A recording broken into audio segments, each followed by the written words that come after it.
Think about the sheer cost of training just one single medical doctor. I mean, a nation invests in primary education, secondary education, subsidized university tuition, clinical rotations, infrastructure. Right, the thousands of hours of mentorship alone. Exactly. It is a massive allocation of a country's gross domestic product.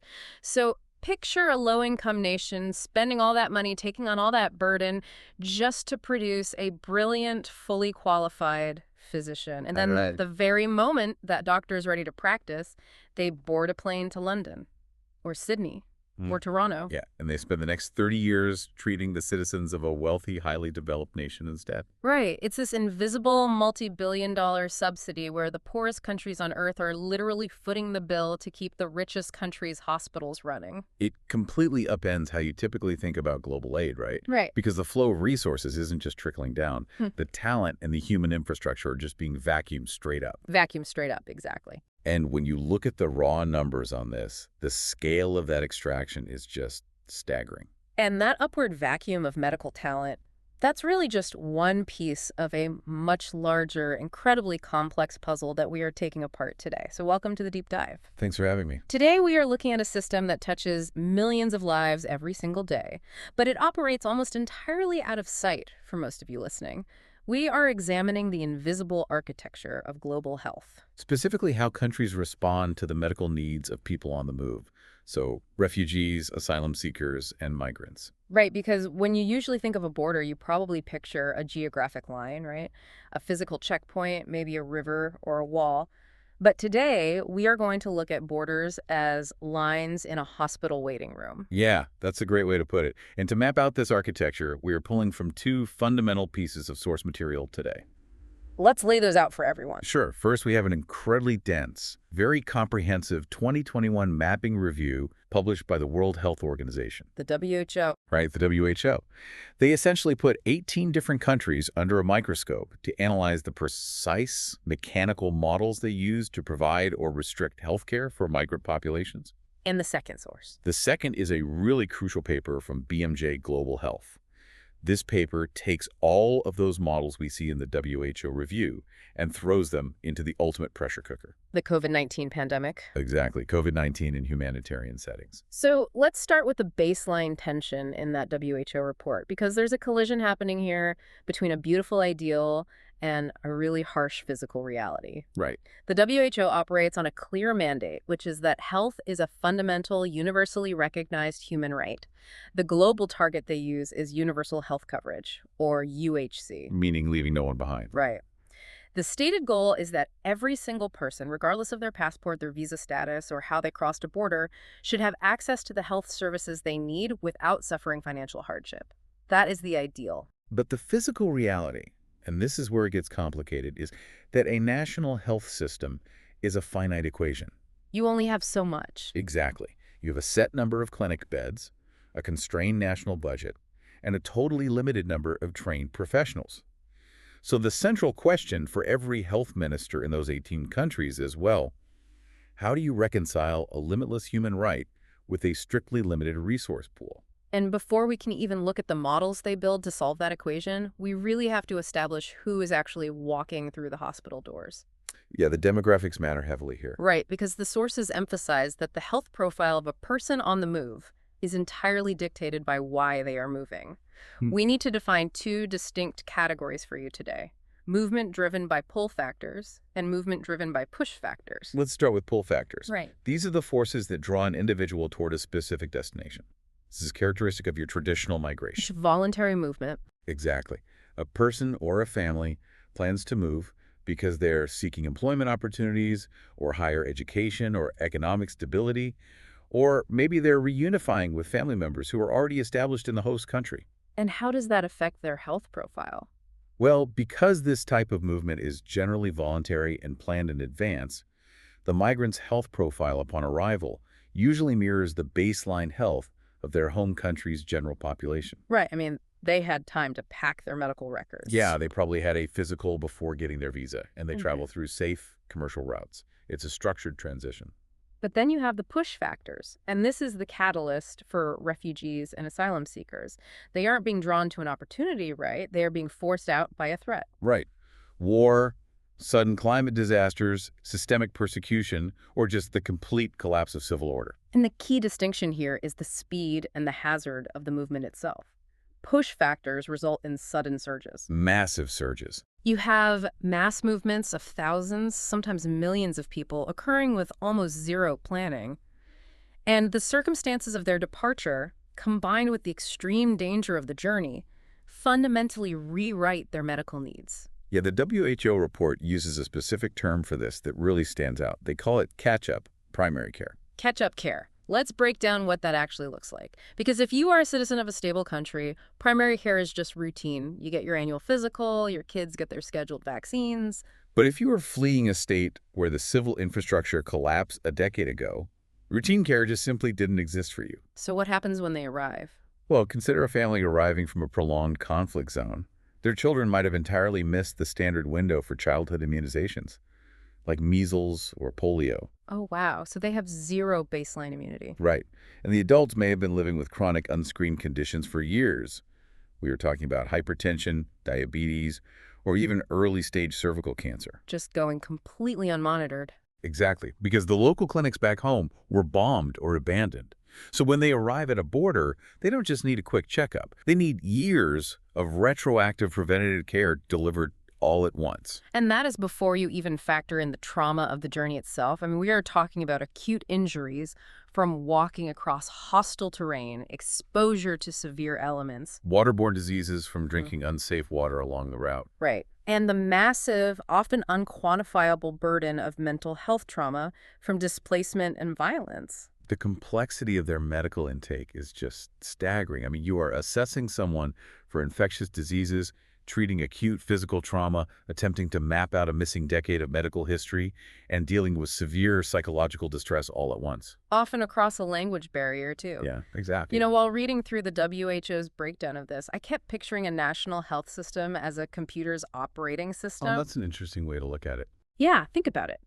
When a country designs its health infrastructure, it builds an operating system calibrated to run a predictable number of background programs. They know their birth rates, they know their aging population metrics, their baseline disease rates. Right, so the system just hums along. Exactly, it hums. But a sudden mass movement of refugees driven by push factors that is like opening a dozen massive high-memory applications simultaneously. The RAM is maxed out instantly. Instantly. The system either scales up its processing power dynamically or the entire screen freezes and crashes.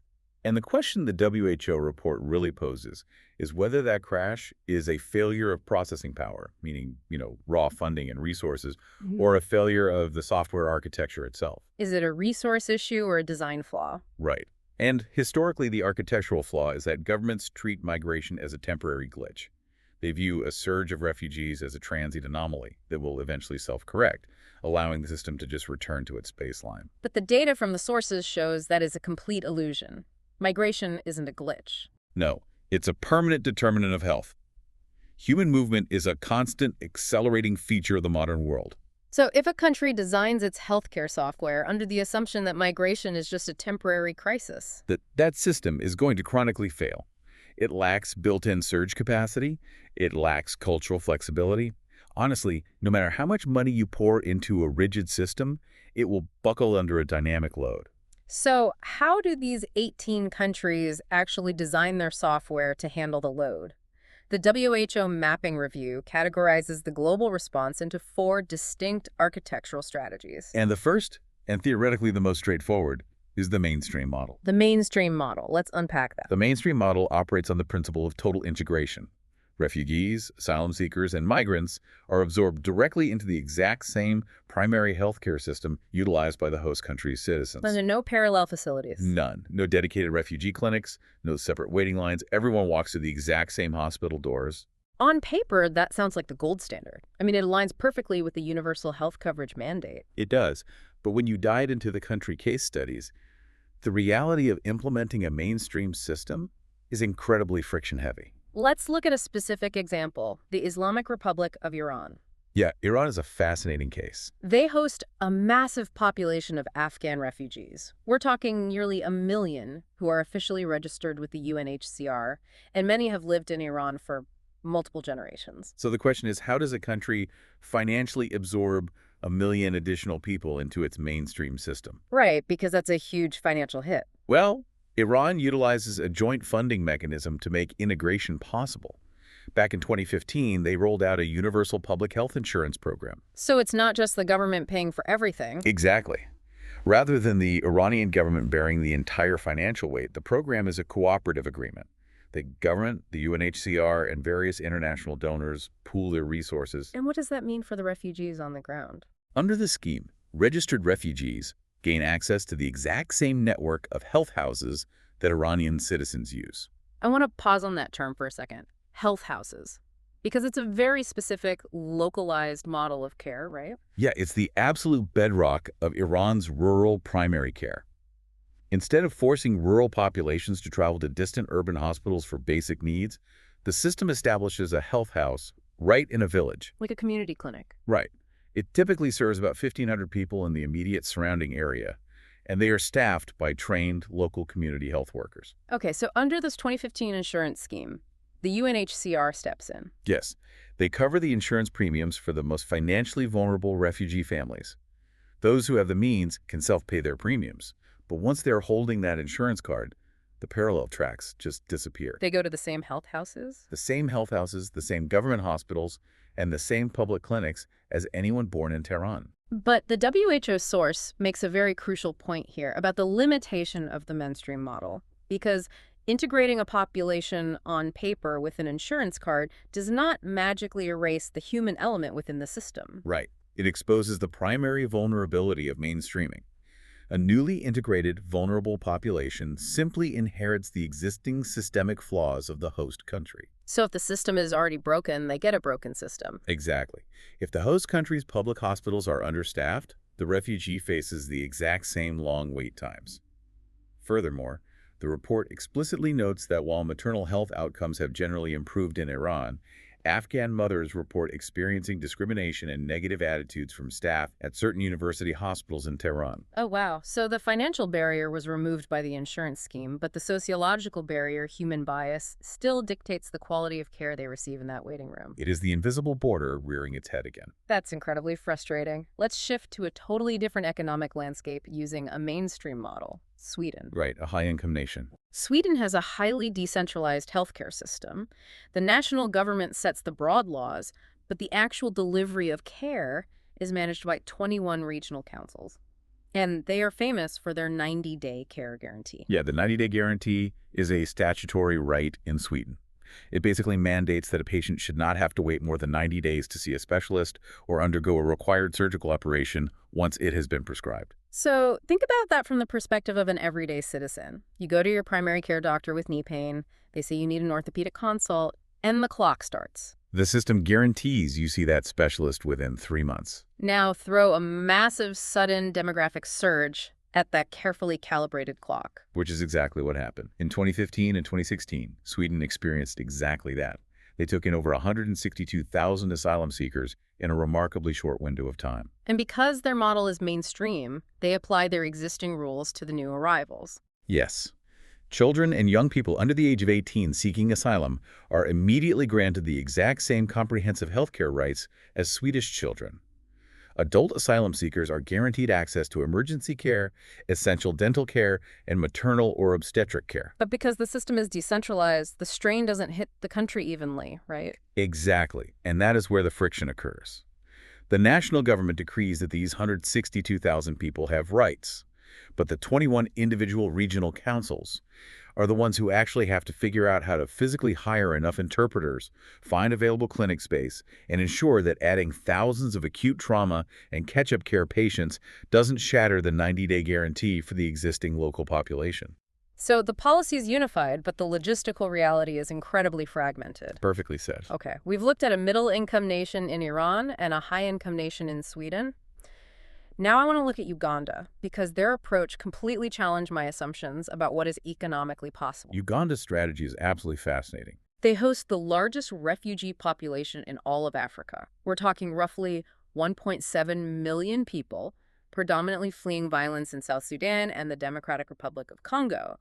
And despite being a developing nation, they implemented something called the self-reliance strategy back in 1998. Yeah, the Ugandan strategy is arguably one of the most radical approaches to integration globally. Radical how? Well, instead of warehousing refugees in isolated dependent camps, the Ugandan government legally grants each recognized refugee family a parcel of land for their exclusive agricultural use. Wait, really? They just give them land? Yes.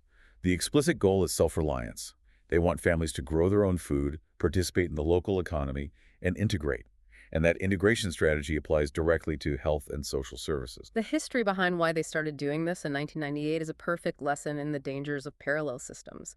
Because before the self-reliance strategy, Uganda operated like a lot of other host nations. Right, the divided approach. Yeah, the government ran the underfunded public clinics for Ugandan citizens, while massive international NGOs and the UN set up well-funded, state-of-the-art medical tents specifically for the refugees. And that creates an incredibly toxic dynamic. I mean, think about it. You have local host communities who are already struggling with poverty and a lack of medical resources, watching international aid agencies truck in premium medical supplies, specialized doctors, and clean water right past their villages. Straight into a refugee camp that the citizens are legally barred from entering. Right. The refugees were effectively receiving a higher standard of care than the citizens hosting them. Which understandably leads to massive boiling resentment. Absolutely. Parallel systems almost always breed social conflict. So Uganda's solution was to merge the tracks. The international funding that was previously earmarked exclusively for refugee camps was redirected to bolster the integrated national system. Wow. Now, a Ugandan citizen and a South Sudanese refugee go to the exact same facility. But we have to be realistic about the capacity of that facility, right? The WHO data points out that the mainstreaming in Uganda doesn't magically solve the underlying resource drought. Yeah, it definitely doesn't. They use a referral ladder system. You start at a village health team. If they can't handle it, you are sent to a district hospital. And if it requires advanced surgery, you go up to a national referral hospital. And that referral ladder is missing several rungs. I want to clarify a term here for the listeners.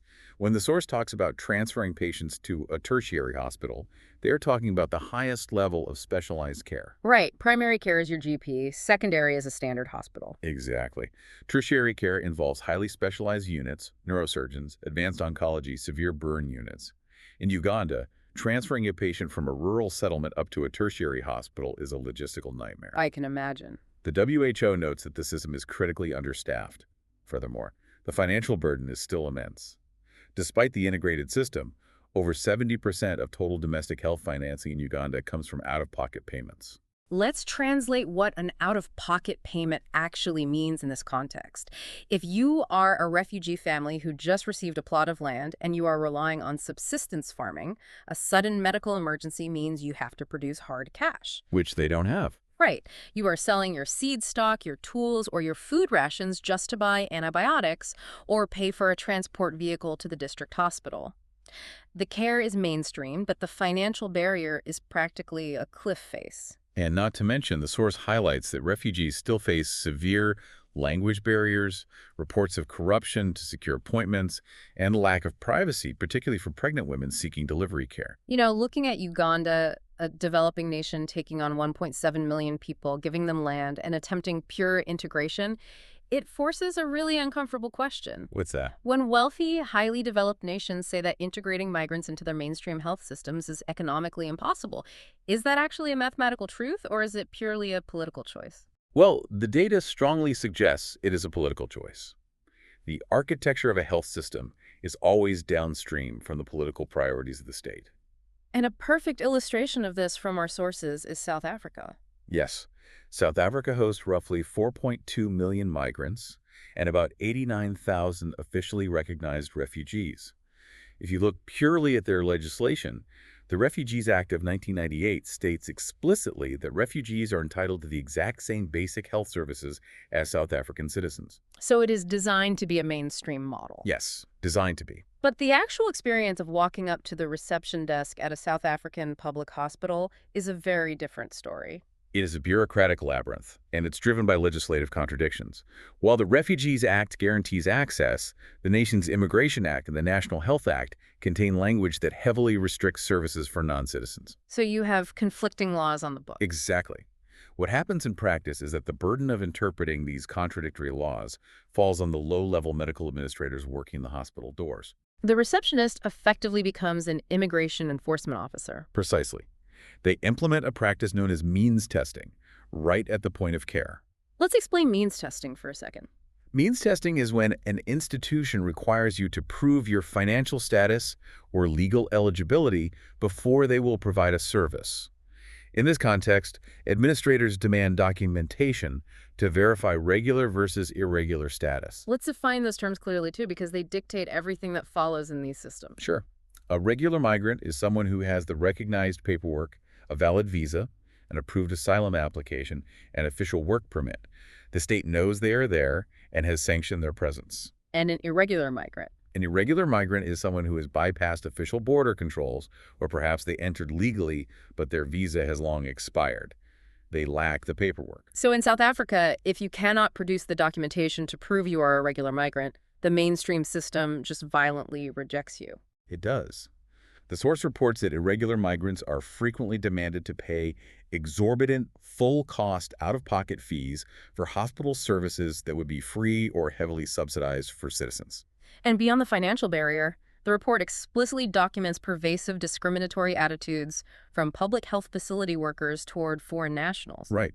It doesn't matter if the law guarantees you a hospital bed if the person holding the clipboard refuses to let you into the room. Exactly. So mainstreaming is equitable in theory, but when a system is overwhelmed, underfunded, or politically hostile, governments rely on a pragmatic compromise. They build a hybrid. Which brings us to the second major strategy detailed by the WHO, combining mainstream access with what they call limited models. Okay, so what exactly is a limited model? A limited model is basically an architectural workaround. It is a system where basic, acute health services are not provided by the host government's infrastructure, but rather by external third-party actors. We are talking about United Nations agencies, the International Organization for Migration, the IOM, the Red Cross, or various international NGOs. Right. Many countries look at their population and split them down the middle. If you are a documented, regular migrant who is going to be here for years, we will funnel you into the mainstream public system. But if you are a sudden surge arrival or you are undocumented, the state washes its hands of you. You get the limited model. I know you had an analogy for the limited model earlier that captures its exact utility and its exact danger. Yeah, reading the descriptions of these NGO setups, a limited model operates exactly like a medical pop-up tent at a massive multi-day music festival. Right. It serves an incredibly vital, specific purpose, which is triage. Mm-hmm. If you are at a festival and you suffer sudden heat stroke or you sprain your ankle in a crowd, that pop-up tent is an absolute lifesaver. They will hydrate you, wrap your ankle, and stabilize you. But if you walk into that same pop-up tent and the volunteer doctor discovers you have early-stage leukemia or type 1 diabetes, that tent is utterly, entirely useless to you. They do not have an oncology wing. They cannot manage your insulin levels for the next 10 years. That analogy perfectly illustrates the clinical term we use for the failure of limited models, which is fragmentation. Fragmentation. When healthcare is fragmented, there is no continuity. NGO clinics in refugee camps or border towns perform miraculous, life-saving triage every single day under impossible conditions. But they operate in a silo. They lack clinical governance and integration with the host nation's broader infrastructure. Let's explain what that fragmentation looks like in practice. The WHO report examines South America, specifically how Colombia and Brazil are reacting to the massive displacement crisis out of Venezuela. The sheer scale of the Venezuelan crisis cannot be overstated. Colombia alone is hosting roughly 1.8 million Venezuelans, and the crucial data point from the WHO source is that by the end of 2019, less than half of those individuals had regular legal status. Wow, so you have nearly 1 million undocumented people inside the borders. How does Colombia's healthcare architecture react to that? Well, Colombia operates a mandatory insurance-based health system. It is heavily formalized. You are either in the contributory scheme, meaning you pay in through formal employment taxes, or the subsidized scheme for lower-income citizens. But there's a catch. A huge catch. The bedrock requirement for both schemes is a valid national ID or legal residency documentation. If you are an irregular migrant, the computer system physically cannot process you. You are locked out of primary care. But they can't just let people collapse in the streets, right? Right. By law, emergency departments must stabilize anyone in critical distress. But for everything short of a dying emergency routine checkups, prenatal care, managing asthma, irregular Venezuelan migrants must rely on the limited model. So the pop-up tents. Exactly. In Colombia, this heavy lifting is largely done by mobile units run by the Colombian Red Cross and various international NGOs. They drive pop-up clinics into informal settlements to provide whatever basic care they can. Though it's worth noting, the source highlights a massive recent pivot by the Colombian government. Recognizing that a fragmented pop-up tent model is unsustainable for 1 million people, they recently initiated a 10-year temporary protection status program. Yeah, it's a huge shift. It is a massive regularization effort, aiming to give Venezuelans the paperwork they need to finally transition out of the limited NGO tents and into the mainstream insurance schemes. It's a pragmatic recognition that the limited model can't last forever. What about Brazil? They share a border with Venezuela, too, primarily in the northern state of Roraima. Brazil has a constitutionally mandated universal health system called the SUS, the Sistema Único de Saúde. In theory, the SUS is one of the most purely mainstream systems in the world. It is supposed to provide free care to anyone on Brazilian soil, regardless of legal status. So they don't lock you out in the computer. No, but theory collides with geography here. The state of Roraima is relatively isolated and has a fragile local infrastructure. When hundreds of thousands of Venezuelans crossed the border into Roraima, the local SUS clinics and hospitals were instantly overwhelmed.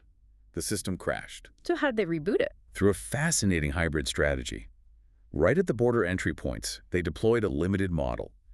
With heavy support from the military and the International Organization for Migration, they set up intake centers to provide immediate triage, vaccinations, and basic care. But Brazil recognized that pop-up tents are not a long-term solution, so they implemented a policy of interiorization. Interiorization, literally moving the people to where the healthcare is rather than trying to build hospitals in the jungle. Exactly. The government and international agencies coordinate the physical relocation of Venezuelan families away from the saturated border state of Roraima. They fly them to interior, wealthier states like São Paulo or Paraná. And once they're relocated to areas where the SUS infrastructure has broader bandwidth, the migrants are absorbed into the mainstream universal system. That is a logistical mountain to climb. But let's look at another country where geography dictates the model. Italy. Italy is the central geographic funnel for sea arrivals from North Africa and the Middle East across the Mediterranean. Yeah, Italy utilizes a highly complex national health service, the SSN. If you arrive in Italy, claim asylum, and are granted regular legal status, the system is mainstream. You register with the local health authority, you are assigned a general practitioner, and you receive the exact same suite of services as an Italian citizen born in Rome. But the Mediterranean route results in thousands of irregular arrivals, people surviving shipwrecks, arriving on beaches without a single piece of identification. The law explicitly blocks them from registering with the SSN. Which forces Italy to create a bureaucratic workaround to prevent a massive humanitarian disaster. They issue a specific document called the STP card. What does that stand for? STP stands for Stranieri Temporaneamente Presenti, which translates to temporarily present foreigner. Okay, so how does this card function? Is it just a hall pass for the hospital? It is a temporary 6-month renewable key to the system. It does not grant full integration, but it guarantees access to urgent and essential care. Crucially, it specifically covers maternal health care, vaccinations, and preventative treatment for infectious diseases. That makes sense from a public health standpoint. And the most vital component of the STP card is that it guarantees anonymity.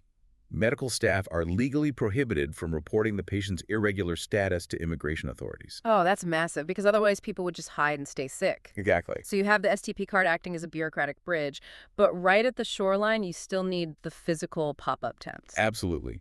In the primary entry points like the island of Sicily, the state infrastructure cannot meet the boats fast enough. That is where the true limited model kicks in. Like Doctors Without Borders. Right. Organizations like Médecins Sans Frontières run dedicated, standalone clinics at the landing zones.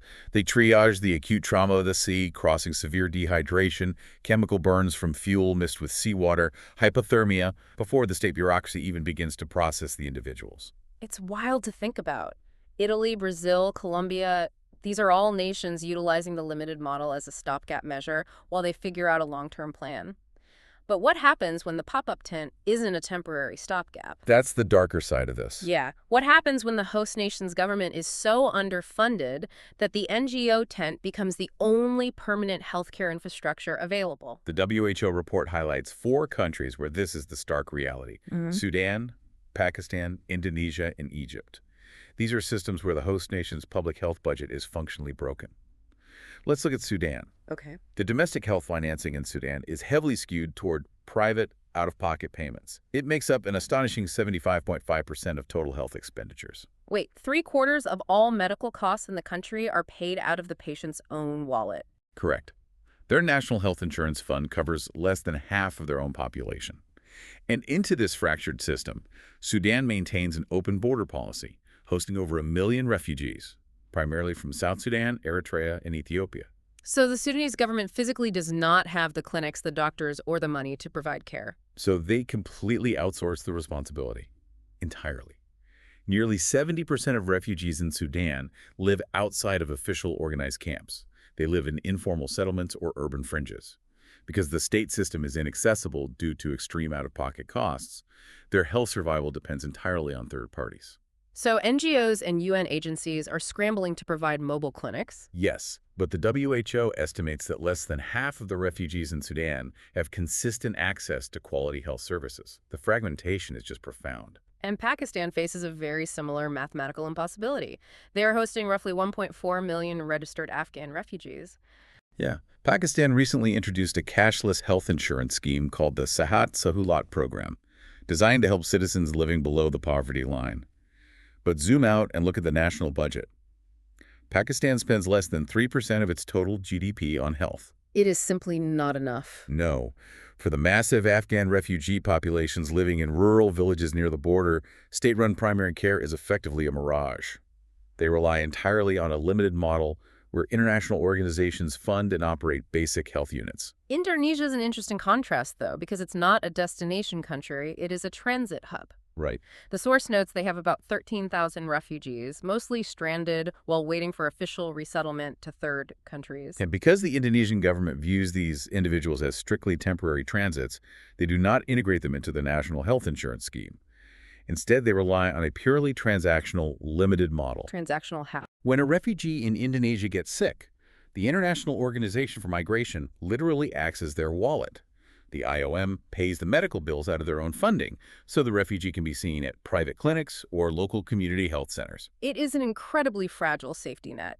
We have seen mainstream systems buckling under the weight of surges and limited pop-up models fragmenting care in transit nations. But when we look at the wealthiest destination nations in the world, countries with massive GDPs and highly structured governments, they utilize entirely different, deliberately bureaucratic mazes. Which brings us to the third overarching strategy detailed by the WHO.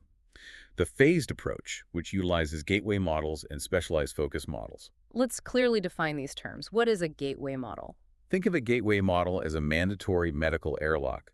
When a migrant or asylum seeker arrives, they do not walk straight into the general population's healthcare system. They are routed into a transitional short-term health screening process. So it's like a buffer zone. Exactly. The host country uses this gateway to conduct comprehensive baseline physical exams, catch up on missed immunizations, and strictly screen for infectious diseases like tuberculosis. It is an intake valve. And a specialized focus model. That is a parallel track. It is a dedicated, separate stream of healthcare designed specifically to cater to the unique cultural, linguistic, and trauma-related needs of migrant populations. Rather than forcing a non-English speaker to navigate a mainstream hospital, you build a specialized clinic just for them. High-income nations rely heavily on these structures. The WHO report zeroes in on Germany, which hosts over 1 million refugees. Their system is the epitome of a strict, phased, highly regimented approach. Germany manages its asylum population under a specific legal framework called the Asylum Seekers Benefits Act. The journey to the German health system is a literal waiting game. Walk us through. When an asylum seeker first arrives, they are placed in a reception center for their first 6 to 12 weeks. This is the gateway. While in the center, they receive mandatory medical examinations, and their care is severely restricted. Okay, after the 12 weeks, they are relocated to a local municipality. Do they get full access then? No. Even after relocation, their health access remains restricted. By law, they're only entitled to care for acute, painful conditions, absolute medical emergencies, essential vaccinations, and basic maternal care. They are blocked from accessing comprehensive, preventative, or long-term chronic care. How long does the German government keep them in this restricted holding pattern? It depends entirely on the speed of the immigration bureaucracy.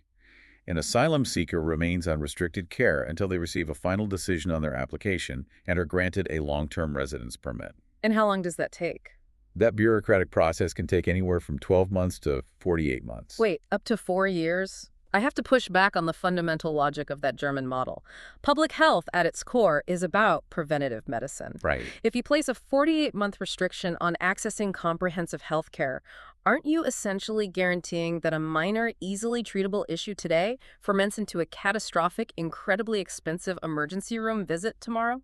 That is the exact risk, yeah. I mean, say an asylum seeker has a minor back injury. You restrict them from seeing a physical therapist because it's not an acute emergency. 3 years later, their spine degrades, and now the German state has to pay for a $500,000 spinal fusion surgery. Your critique aligns perfectly with the consensus of global public health experts. The WHO report highlights this exact flaw. We use a term called morbidity, which simply refers to the rate or incidence of disease and illness in a population. Okay.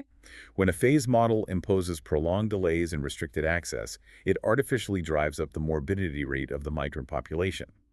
They get sicker while they wait. By attempting to save short-term costs through restrictions, the state often incurs massive long-term emergency care costs. Canada also uses a phased approach, but their timeline seems much more aligned with preventative care. Yeah, Canada utilizes a gateway model called the Interim Federal Health Program, or IFHP. It is far more accelerated than Germany's system. When resettled refugees arrive in Canada, the federal government funds their basic coverage, doctor's visits, hospital services, and urgent dental care for a transitional period, usually about 3 months. It's the airlock we talked about. They get them stabilized, screened, and caught up. Precisely. And once that brief transition period ends, the federal government hands them off to the provinces. The refugees are shifted directly onto standard provincial or territorial Medicare, fully integrating them into the mainstream Canadian system alongside citizens. Let's look at a totally different application of these models. Turkey. The WHO breakdown of Turkey's strategy absolutely fascinated me. It's a huge undertaking. They are hosting roughly 3.6 million Syrian refugees. That is a demographic earthquake. When the Syrians first arrived, the mainstream Turkish primary care clinics were overwhelmed, not just by the volume of patients, but by the sheer linguistic and cultural barriers. Imagine being a Turkish doctor, trying to take a complex psychiatric history from a Syrian refugee suffering from severe war trauma, and neither of you speaks a word of the other's language. The inefficiency and the potential for misdiagnosis are massive. So Turkey realized that trying to force 3.6 million Arabic-speaking refugees through a Turkish-speaking mainstream system was impossible. They needed a specialized focus model on an unprecedented scale. And how they executed it is incredible. They didn't just hire a bunch of interpreters. They partnered with the WHO to effectively build an entirely parallel medical workforce from the ground up. By utilizing the refugees themselves, right? Exactly. They leveraged the talent that was already in the refugee population. Among the millions fleeing Syria were thousands of highly trained Syrian doctors, nurses, and medical technicians. However, because they lacked Turkish medical licenses, they were legally barred from practicing. So how did the Turkish Ministry of Health overcome that massive credentialing roadblock? Because medical licenses are notoriously protective monopolies. Through a highly coordinated, WHO-backed adaptation program. They mapped the Syrian medical curriculum against the Turkish requirements. They set up intensive training centers. They took these Syrian health professionals, familiarized them with the Turkish health infrastructure, the specific pharmacology and drug regulations of the country, and the digital record-keeping systems. And the result was the creation of 183 migrant health centers spread across the country. Yes. They successfully retrained and integrated over 2,000 Syrian doctors and nurses.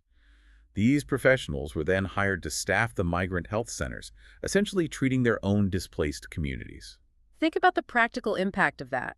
A Syrian mother brings her sick child into a clinic, and the doctor treating them speaks her exact dialect, understands the exact cultural context of her family dynamics, and likely understands the trauma of the journey because the doctor lived through the exact same war. It bypasses the language barrier entirely. And provides a level of culturally sensitive care that a mainstream system could never replicate. It is a triumph of specialized care.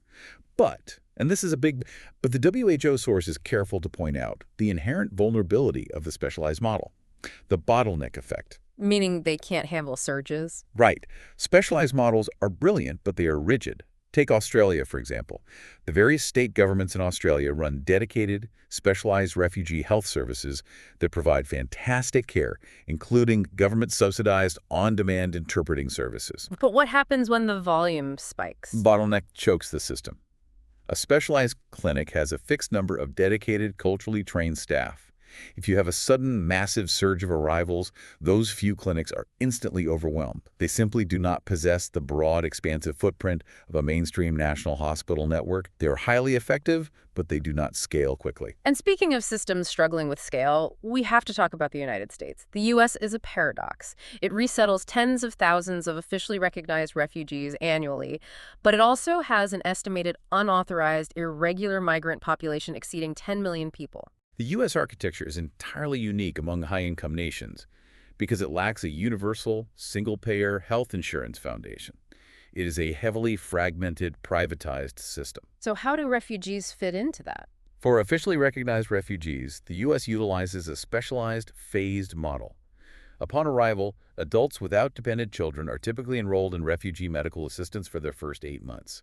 This program acts as a gateway, providing benefits essentially equivalent to Medicaid, allowing them to get initial screenings and treatments. But after 8 months, the gateway closes. The safety net is pulled away, and the refugee is forced to navigate the incredibly complex, often cost-prohibitive American private insurance market or secure insurance through an employer. That is for the regular documented arrivals. What about the 10 million undocumented migrants? Because federal law explicitly locks them out of federal insurance programs like Medicaid. They cannot legally enroll. Because they are locked out of the mainstream federal safety net, undocumented migrants in the U.S. rely almost entirely on a fragmented, localized, limited model. The burden falls squarely on community health centers. What are those exactly? These are local, federally qualified clinics that are mandated to provide basic, primary, and preventative services to anyone who walks in the door, regardless of their immigration status or their ability to pay. They operate on a sliding fee scale based on the patient's income. But a community health center is essentially a permanent pop-up tent. They can manage your blood pressure, but if you need a triple bypass, they can't help you. Exactly. The result, according to the sources, is that nearly 30% of migrants in the U.S. are completely uninsured, delaying care until they are forced to use hospital emergency rooms as their primary doctors. It is the most expensive, least efficient way to manage public health. So we have mapped out the architecture. We've looked at the theoretical equity of mainstream systems in Iran and Sweden. We've seen the fragmented reality of limited NGO pop-up tents in Colombia and Sudan. And we've navigated the bureaucratic mazes of phased and specialized models in Germany, Turkey, and the U.S. But there's a glaring vulnerability underneath all of it. Exactly. Reading through this WHO mapping review, a foundational vulnerability connects every single one of these 18 countries. You can draft the most equitable laws on Earth. You can secure billions of dollars in joint UNHCR funding, but a hospital does not run on legislation or money. A health system requires human beings. It requires doctors, nurses, midwives, anesthesiologists, lab technicians, and hospital cleaners. And right now, the global medical workforce is experiencing a profound crisis of maldistribution. We are entering the fifth section of our deep dive, the human engine. When we talk about maldistribution, it plays out on two distinct levels. The first is internal, the rural versus urban divide. The rural-urban divide is a nearly universal friction point. Take Indonesia, an archipelago of thousands of islands. The government attempts to force equity by rotating primary care physicians to remote rural outposts. Sounds good in theory. But those doctors are often young graduates from the capital who do not speak the indigenous dialects of the islands they are sent to, severely limiting their effectiveness. Or, look at Thailand. The source notes that 54% of the Thai population lives in rural areas, yet the vast majority of their highly trained medical workforce fiercely congregates in the wealthy urban centers like Bangkok. But the internal divide is a minor tremor compared to the global earthquake of international brain drain. Let's revisit that concept we opened the show with. We use the phrase vacuuming up talent. The typical cliche people use to describe international labor migration is a game of musical chairs. Which is a terrible metaphor. Musical chairs implies a fixed number of seats and people simply swapping places on a level playing field. That is not what is happening in global health. Exactly. It isn't a lateral swap. It is an extraction process. Wealthy, high-income nations act as a massive low-pressure system, creating a powerful upstream vacuum that forcefully sucks medical talent out of lower-income nations. And the statistics in the WHO report quantify the sheer force of that vacuum. We discussed Sudan earlier, a country with a health system so fractured that 75% of care is paid out of pocket, relying heavily on NGOs. Right. Yet Sudan has an estimated 15,000 fully qualified Sudanese physicians practicing medicine in Saudi Arabia alone. They have over 3,000 doctors working in Ireland. Egypt faces a similar hemorrhage. The Egyptian Medical Syndicate estimates that over 60% of all doctors trained in Egypt are currently working abroad, predominantly drawn to the higher wages and better working conditions of the Gulf countries. It brings us back to that invisible global subsidy. Sudan and Egypt expend their desperately limited national wealth to build medical schools, fund clinical rotations, and train these doctors. And the moment they are viable, a wealthy nation which didn't spend a dime on their primary education reaps the entire benefit of their labor. The poorest countries are effectively paying the training costs to staff the hospitals of the richest countries. And those wealthy countries have grown absolutely dependent on this inward migration to keep their own systems from collapsing. Oh, totally dependent. The WHO report spells it out clearly. In Australia, a staggering 33% of all active medical practitioners receive their initial medical qualification overseas.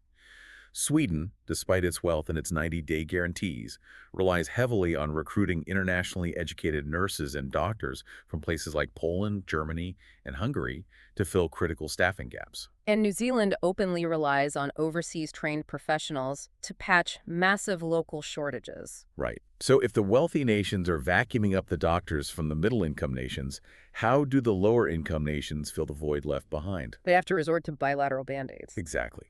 They attempt state-to-state bartering. Historically, South Africa and Brazil relied heavily on importing doctors from Cuba just to keep their rural, underserved clinics functioning. How does it work? Well, South Africa established agreements where they sent their local medical students to study in Havana, while Cuba deployed fully trained doctors to South African townships. Brazil initiated the More Doctors program, importing over 17,000 foreign physicians, the vast majority of them Cubans, specifically to work in deprived remote areas where Brazilian doctors refused to go. Though the source does note that the political winds shifted and Brazil officially ended that specific agreement in 2018, but the desperation of these nations to plug the holes in their workforce leads to some truly extreme political maneuvering. Look at Uganda in 2015. The Uganda example perfectly encapsulates the commodification of the health workforce. In 2015, the Ugandan government literally attempted to broker a bilateral treaty to export 300 of its own desperately needed health workers to Trinidad and Tobago. And Trinidad and Tobago wasn't even experiencing a severe health worker shortage. No, they weren't. The proposed exchange wasn't about humanitarian medical aid at all. It was a trade deal. Uganda was offering doctors in exchange for technical assistance in exploiting their newly discovered commercial oil fields. They were trading human medical infrastructure for fossil fuel extraction expertise. The public and international backlash was so intense that the agreement was eventually suspended by a court order in 2017. But the fact that a nation hosting 1.7 million refugees with a critically understaffed health system would even consider exporting 300 doctors for oil money demonstrates how highly monetized this human engine has become. But here is the ultimate tragic irony of this entire system. Even when a doctor makes the journey when they leave a low-income country and migrate to a wealthy destination nation, they aren't always put to use. The WHO source details a phenomenon in the US and Canada known as brain waste. Right. Brain gain is the concept of a country benefiting from the arrival of skilled immigrants.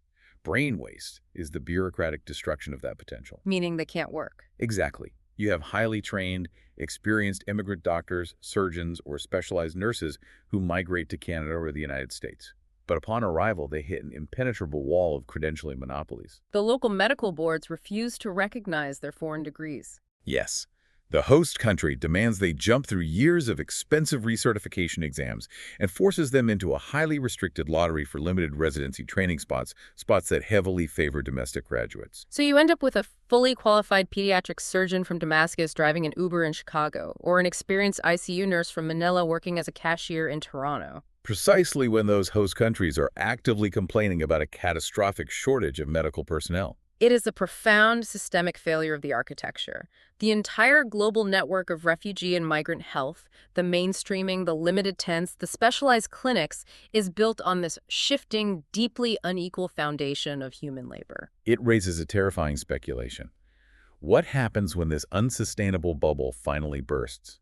If systems like Australia, Canada, and New Zealand are fundamentally reliant on this constant upstream vacuum of foreign-trained staff, what happens when the supply countries eventually develop their own economies, stabilize, and stop exporting their medical workforce? The entire house of cards collapses. It really does. So I want you, the listener, to visualize the global map we have drawn so far. We have 18 different countries operating incredibly stressed, deeply flawed architectures. We have massive funding gaps causing 75% out-of-pocket costs in Sudan.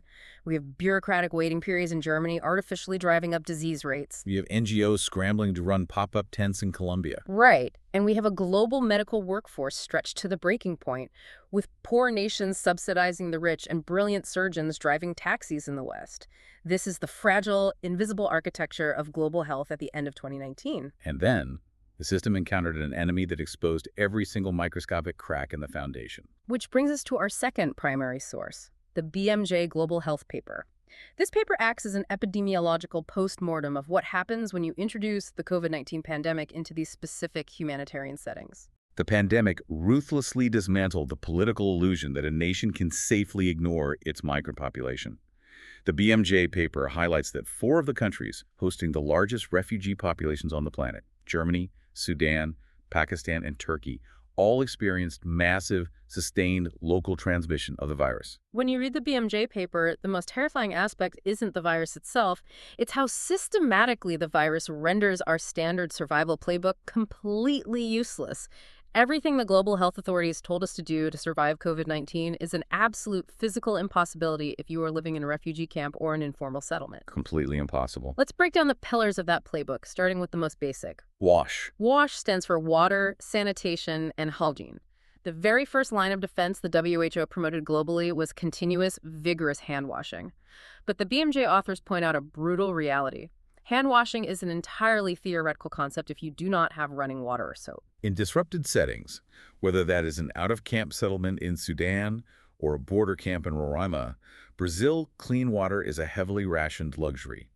You cannot wash your hands for 20 seconds multiple times a day when your family's entire daily water allotment is carried in a single plastic jug. Okay, so the first pillar falls immediately. The second pillar of the global strategy was social distancing. Social distancing fundamentally requires physical space. The BMJ paper draws a direct, chilling comparison to the 2014 Ebola outbreak in Liberia.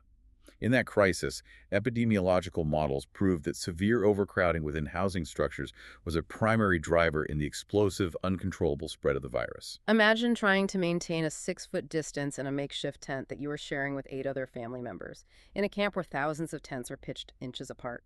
Isolation is a spatial impossibility. And this brings down the third pillar, PPE, personal protective equipment. We just spent all this time discussing how fragile and understaffed the human engine is in these settings. When COVID hit, the severe global shortage of masks, gowns, and gloves hit humanitarian settings the hardest. The multidisciplinary workforce was left completely exposed. I noticed the BMJ authors made a very specific point when discussing the workforce. When we say healthcare worker, we immediately picture a doctor or a nurse. But the paper explicitly focuses on a completely neglected demographic, the hospital cleaners. It is a critical insight. In an infectious disease outbreak, the cleaners are the absolute front line of infection prevention and control. If the janitorial staff in a specialized migrant clinic in Turkey or an NGO tent in Colombia do not have N95 masks and proper disinfectants, the environmental hygiene of the entire facility collapses instantly. The clinic itself becomes the vector for the disease. So if you cannot wash your hands, you cannot distance, and your clinical staff doesn't have PPE, what is the epidemiological solution? The BMJ paper actually proposes a fascinating alternative strategy tailored specifically for these environments, called shielding. Because standard individual isolation is spatially impossible, the authors recommend expanding the perimeter of isolation to match the physical reality of the camp. If an individual gets sick, but the tent is too crowded to isolate them, You implement household-level shielding. You quarantine the entire tent unit together. But what if the household is sharing communal latrines and cooking fires with their neighbors? Then you scale up to street or extended family-level shielding. You draw a perimeter around a cluster of 10 tents and restrict movement in and out of that specific cluster. And if the settlement is so dense that even a street level is porous, you attempt neighborhood or sector isolation. Like drawing fire breaks. Right. You divide a massive camp of 50,000 people into distinct, barricaded sectors, attempting to build fire breaks to prevent the virus from sweeping across the entire population at once. But implementing that kind of complex shielding requires immense coordination from the host government. And the BMJ paper issues a stark political warning. A very real warning. It notes that in a moment of extreme panic, when a host country is facing a critical shortage of ventilators, ICU beds, and oxygen, the political instinct of the government will be to hoard those resources for their own citizens. Prioritizing the host population and actively ignoring the refugee camps or the undocumented migrants. Which is incredibly dangerous. Right. From a purely cold, mathematical, epidemiological standpoint, putting human rights entirely to the side for a moment isn't ignoring a marginalized population during a pandemic incredibly self-defeating. The virus does not ask for your STP card before it infects you. It is the definition of epidemiological self-sabotage. To defeat a highly transmissible respiratory virus, public health authorities must cast a unified, society-wide dragnet. You have to track, trace, and treat the virus everywhere it exists. So the fragmented, limited models we discussed just fail completely. Completely. Think back to the undocumented Venezuelans relying on Red Cross mobiles in Colombia, or the irregular migrants hiding from authorities in South Africa. If a host nation actively locks these people out of the mainstream system, or forces them to hide to avoid deportation, they create a massive, invisible blind spot. The virus just circulates there. Yes. It will circulate, multiply, and mutate unchecked within that undocumented population. And eventually, inevitably, the virus will spill back over into the mainstream host population. You simply cannot eradicate a pandemic if you intentionally leave millions of people outside the walls of your health architecture. It proves the core thesis that integration isn't just a charitable ideal, it is a biological necessity. 100%. Let's step back and look at the entire map we have drawn today. We set out to understand the mechanics of how global health systems respond to people on the move. We bypassed the political rhetoric to look at the actual plumbing of the systems. And what we have found is an incredibly delicate, precarious dance between human rights, finite resources, and political will. We saw Uganda attempting radical integration by granting land to dissolve parallel systems. We saw Turkey executing an administrative miracle by credentialing thousands of Syrian doctors to bypass cultural barriers. We saw the bureaucratic tightropes of Italy's 6-month medical cards and the structural failures of Germany's 48-month waiting periods. And beneath it all, we saw a global medical workforce trapped in a vacuum, moving from poor nations to rich ones, holding the entire fragile structure together. The ultimate lesson from the WHO mapping and the BMJ stress test is undeniable.